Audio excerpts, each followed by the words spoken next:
Hi everybody, it's your friend Jen. Just wanted to touch base and show you a few of the things that I've picked up recently at an estate sale nearby. While I have the camera off of me and on my dress and dress form here, just wanted to let you know that that was also picked up at a local estate sale. I was looking at the items that were going to be at an estate sale and this grabbed my eye right away. They were actually priced separately, but shown together, and I bought them together. And it really is a good representation of how I see this vintage business that I'm putting together.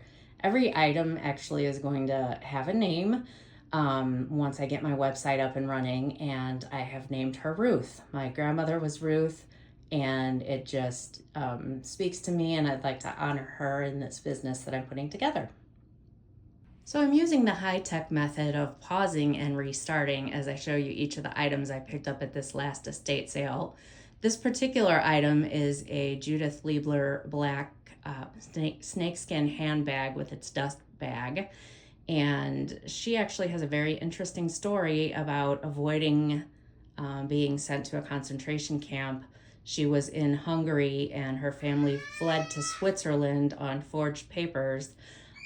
She was there for quite some time and eventually got sent to a ghetto and was just moments away from being taken to a concentration camp when they were freed by the Soviets.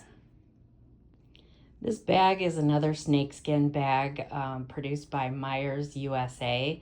It's believed to be from the 1980s. It has a shell there on the front and that kind of bow look.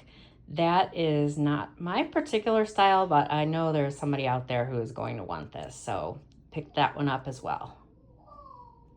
This one's a Brighton bag, I believe from the 1990s. We've got this either croc or alligator handbag. This one is branded Marshall Fields and comes with a compact mirror as well as a coin purse inside. This particular item was picked up at the estate sale as well. It's a long sleeve flannel by Gant. It had been purchased at Marshall Fields, believed to be in the 1990s. There's your original tag, never worn. This is another never worn item from the 90s, also the Gant brand, but a specific division called Salty Dog. This was picked up at Marshall Fields as well originally and is also believed to be from the 90s. So for this one and the next one, I actually got to the very back of a closet and there was a dry cleaning bag back there hanging over two shirts that nobody had looked at or touched. And imagine my surprise to find out that they are the Pendleton brand. Had been to a dry cleaner's, clean, still have the dry cleaning tags on them. They are both believed to be from the 1980s. All right, this is the other Pendleton pattern. It's got blue patches. I'm not sure if these are leather or a suede-like item. They used both in their production, and so I'll probably list it as suede-like material on the elbows. This one is a wool jacket, believed to be also from the 80s. I have a lot of 80s items here today. This one came from Marshall Fields again. This is a Christian Dior brand. And I believe, yeah, these jackets that I have picked up have been tailored in the arms. And so when I list these, I'm going to have to be careful to take all of the measurements everywhere. So it's very clear what is being offered, what the sizes started as, and what they look like once it's been tailored. So there is that item. This one's a Northwestern sweatshirt. Apparently the Wildcats went to the Rose Bowl in 1996. I looked it up and unfortunately they were not the winners that year. But for a Northwestern collector, this might be a... This piece is either from the 80s or the 90s, and I found that out based on the type of yarn they have used in it. Never worn, hanging in somebody's closet, picked up probably on a visit to the Great Smoky Mountains. Thought some collector might enjoy that based on the fabric and the location. I absolutely could not resist this one. This reminds me of grandma's, great aunts, just original tags on it. Super cute if you're a collector of items from that era. I'm believing that this is probably 60s. I haven't looked it up just yet, but another item I'm throwing in. This one has to be the 70s. It just has to be. I thought it was fun. I thought someone else might think it's fun. This one is a pair of men's wool pants. This was also found at Marshall Fields. Sorry, it's upside down. Full wool with tons of room for tailoring everywhere in these pants. So if you have somebody that is a unique size, these are like serious quality and can be tailored with no problems. Let out in the seat, let out in the leg, taken up, taken in anywhere.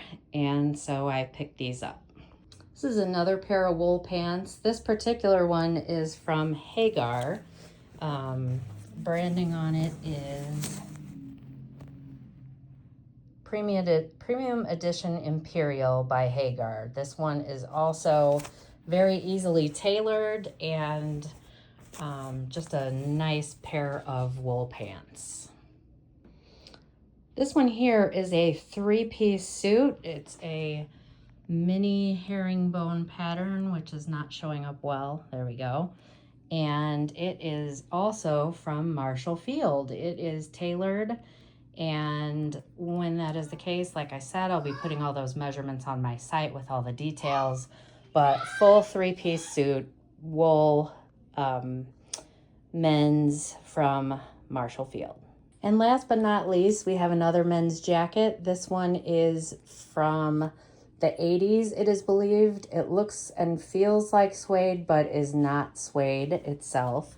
This one came from a place, I thought that said Morry's, but when I did my research, it was a place called Moppy's, and it's in Northbrook near Chicago. So as you've seen, there's a lot of Chicago connection because I am in that general area where I'm going to be finding these things. But that is my find,